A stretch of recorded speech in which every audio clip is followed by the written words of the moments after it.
Bonjour monsieur, un internaute Zazou nous a posé la question suivante. Je voudrais savoir comment la Chine gère la réclamation des terres du désert. Est-ce que c'est soutenable ou il utilise les gisements d'eau?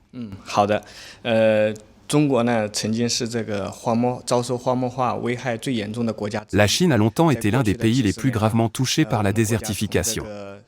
Mais au cours des dernières décennies, elle a accompli des progrès remarquables dans la lutte contre ce fléau. Par exemple, la Chine est le premier pays au monde à avoir réussi à atteindre un taux de croissance zéro de la dégradation des terres. Et, au cours des 20 dernières années, la Chine a contribué à elle seule à un quart de l'augmentation de la surface verte mondiale. Prenons l'exemple du désert de Maohusyu, autrefois l'un des 4 plus grands déserts de Chine. Grâce aux efforts de restauration, 80% de cette zone est aujourd'hui recouverte de végétation.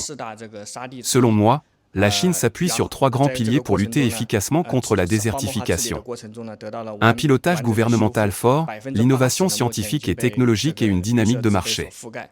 Dès 2001, le gouvernement chinois a lancé un plan national de prévention et de contrôle de la désertification, définissant clairement des lignes rouges écologiques et les responsabilités des différentes autorités à chaque niveau administratif.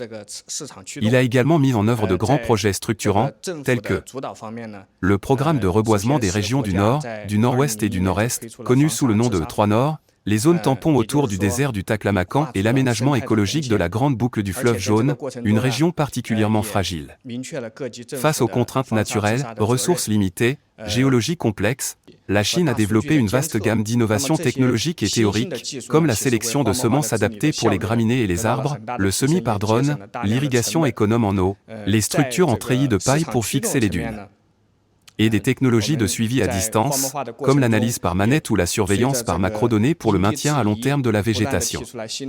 Ces avancées ont permis d'améliorer considérablement l'efficacité de la restauration tout en réduisant les coûts. Enfin, la Chine a su adapter ses stratégies aux spécificités locales en intégrant la lutte contre la désertification à d'autres secteurs. Par exemple, certaines régions ont marié restauration écologique et tourisme, créant ainsi des attractions populaires sur les réseaux sociaux.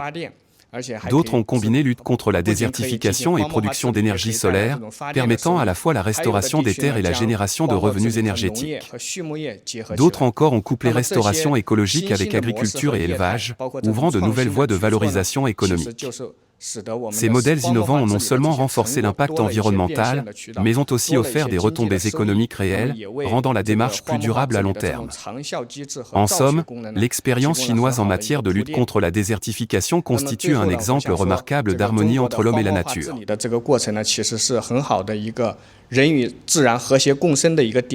Merci beaucoup pour cette réponse complète et structurée.